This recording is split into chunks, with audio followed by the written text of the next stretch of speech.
మేషరాశి వారికి ఈ వారం సానుకూలమైన ఫలితాలు గోచరిస్తున్నాయి. వృత్తి ఉద్యోగపరంగా సానుకూలంగా ఉంటుంది. ప్రేమ వివాహాలకు సంబంధించిన విషయ వ్యవహారాల్లో కొన్ని జాగ్రత్తలు తీసుకోవాలి. వివాహం చేయదలుచుకుంటే ఇరుపక్షాల జాతకాలు చూసుకోవడం, తద్వారా ముందుకు వెళ్ళడం చెప్పదగినది. పెద్దలు కుదిర్చిన వివాహాన్ని చేసుకుని ముందుకు వెళ్ళడం అనేది చెప్పదగిన సూచన. లగ్నాధిపతి, రాశ్యాధిపతి, అష్టమాధిపతి అయిన కుజుడు సప్తమంలో బుధుడితో కలుస్తున్నారు. ద్వితీయ షష్టమాధిపతితోటి. భాగ్యాధిపతి, వ్యయాధిపతి అయిన గురువు తృతీయంలో ఉన్నారు. ఆర్థికపరమైన అంశాల్లో అనుకూలంగా ఉంటాయి.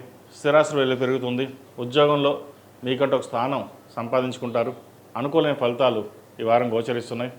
అయితే ఏలినాటి శని నడుస్తుంది. ఏలినాటి శని ఈ వారం మీకు అనుకూలంగా ఉంటుంది. రావాల్సిన బెనిఫిట్స్ ఏవైతే ఉన్నాయో వస్తాయి. భూ సంబంధించిన విషయ వ్యవహారాలు కావచ్చు, ఉద్యోగంలో ప్రమోషన్ సంబంధించిన విషయ వ్యవహారాలు, ప్రభుత్వ పరంగా ఉద్యోగం కావచ్చు, లేదా రావాల్సిన బెనిఫిట్స్ ఏమైనా ఉన్నా సరే వచ్చే అవకాశాలు ఉన్నాయి. పెండింగ్ బిల్స్ ఏవైతే ఉన్నాయో అవి ఈ వారం క్లియర్ అయ్యే విధంగా గోచరిస్తోంది. పెద్దల ఆరోగ్యం పట్ల కూడా చక్కగా ఉంటుంది. సహోదరి మధ్య సఖ్యత మరింత బలపడుతుంది. సంతానాభివృద్ధి చక్కగా ఉంది. అదేవిధంగా ఎక్కువగా కష్టపడాలి. లోన్లు ఏవైతే ఉన్నాయో త్వరగా తీర్చివేయాలి. ఎవరికి మనం అప్పు ఉండకూడదు. మన కష్టార్జితంతో మనం ఉండాలి అనే భావంతో మీరు ఏర్పడతారు. అది మన మంచిగా అని చెప్పచ్చు. ఎందుకంటే మీ భావన ఏదైతే ఉందో అది అప్పులు తీర్చే దిశగా అడుగులు పడతాయి కాబట్టి ఎటువంటి ఇబ్బంది లేదు. స్థిరచరాలకు సంబంధించిన వ్యవహారాలు సానుకూలపడతాయి.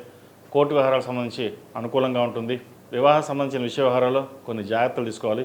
సంబంధం వచ్చినప్పటికీ జాగ్రత్త చూసుకోవడం చెప్పదగినది. ఈ రాశిలో జన్మించిన విద్యార్థులకు కాలం అనుకూలంగా ఉంది. ఏలినాటి శని నడుస్తుంది. అయితే కాస్త నెగ్లిజెన్సీ అనేది వీళ్ళకి ఉంటుంది. చదువు మీద ఎక్కువ శ్రద్ధ వహించడం, ప్రభుత్వ సంబంధమైన పరీక్షలు, రాత పరీక్షలు కావచ్చు, వాటికి సంబంధించిన ఏదైనా ఉంటే కనుక ప్రయత్నాలు ప్రారంభించండి. మంచి ఫలితాలు సంప్రాప్తిస్తాయి.